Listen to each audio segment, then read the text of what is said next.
नमस्कार दोस्तों, आपका बहुत बहुत स्वागत है। आपको बता दें कि 2 नवंबर को ईडी द्वारा अरविंद केजरीवाल को समन जारी कर दिया गया है और इसको लेकर हमारे देश के पूर्व केंद्रीय मंत्री कपिल सिब्बल, जो देश के बहुत बड़े वकील भी हैं, उन्होंने बहुत बड़ी बात कह दी है। उन्होंने कहा है कि सीएम केजरीवाल को ईडी का समन मिलने पर कपिल सिब्बल भड़क गए हैं और उन्होंने कहा है कि देश दो हिस्सों में बंट चुका है।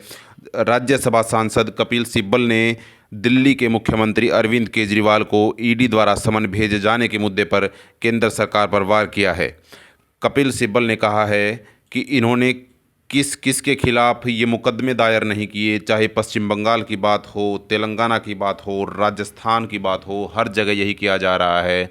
उन्होंने कहा कि जहाँ पर भी चुनाव आते हैं वहीं पर भारतीय जनता पार्टी अपने पालतू जो इनके कुछ लोग हैं उनको छोड़ देती है और चुनावी राज्यों में केवल वोट बैंक की खातिर ईडी का और सीबीआई का लगातार इस्तेमाल करती आई है। जिस तरीके से पश्चिम बंगाल में अभिषेक बनर्जी के ऊपर और राजस्थान में अशोक गहलोत या अन्य जो अध्यक्ष कांग्रेस के रह चुके हैं उनके ऊपर ऐसा इस्तेमाल किया जा रहा है। कपिल सिब्बल ने कहा है कि पश्चिम बंगाल, तेलंगाना, राजस्थान में ऐसा ही हुआ है। ये महाराष्ट्र में एनसीपी को तोड़कर मंत्री बन गए थे। उन पर बड़ा आरोप लगाते हुए सिब्बल ने कहा है कि हिंदुस्तान दो हिस्सों में बंट गया है। जहां भाजपा या उनके दल का राज करते हैं उन राज्यों में ईडी फटकारती तक नहीं है और जहां पर विपक्ष का राज है वहां पर ईडी हर रोज़ दरवाज़ा खटखटाती रहती है। बता दें कि दिल्ली शराब घोटाले मामले में ईडी ने केजरीवाल को समन भेजकर 2 नवंबर को पेश होने का कहा गया है और विपक्षी दलों ने, इंडिया गठबंधन के नेताओं ने भी केजरीवाल को समन भेजे जाने का बहुत भारी विरोध किया है और इसे विपक्ष को दबाने की साजिश भी बताया गया है। लेकिन साथ में ये भी कहा गया है कि विपक्ष की दबाने की ये साजिश, जो विपक्ष को दबाने की साजिश चल रही है भारतीय जनता पार्टी द्वारा, इसमें उनके मंसूबों को कामयाबी नहीं मिल सकती। क्योंकि जिस तरीके से पिछले कुछ दिनों में भारतीय जनता पार्टी के काले चिट्ठे उजागर हो रहे हैं, जैसे जैसे चुनाव आ रहे हैं और भाजपा के नेता नोट बांटने की बात करते हैं, वोट खरीदने की बात करते हैं या बूथ कैप्चरिंग की बात करते हैं, तो तमाम मुद्दों पर इंडिया गठबंधन लगातार उनको घेरता हुआ नजर आया है। और कपिल सिब्बल ने यह तक कह दिया है कि सुप्रीम कोर्ट को इस विषयों में दखल देने की बहुत अधिक ज़रूरत है, क्योंकि एक सुप्रीम कोर्ट ही एकमात्र सहारा है आज के दिन में। क्योंकि अन्य जो सरकारी संस्थाएं हैं, जो पारदर्शी संस्थाएं कही जाती थी आज से कुछ सालों पहले तक, लेकिन वो अब एक अधिकार की संस्थाएं बन गई हैं, वो एक पक्षीय कार्रवाई की संस्थाएं बन गई हैं।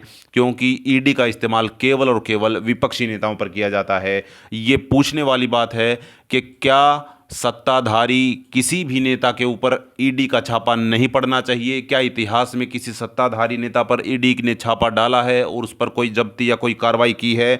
तो जवाब ना में ही मिलता है दोस्तों।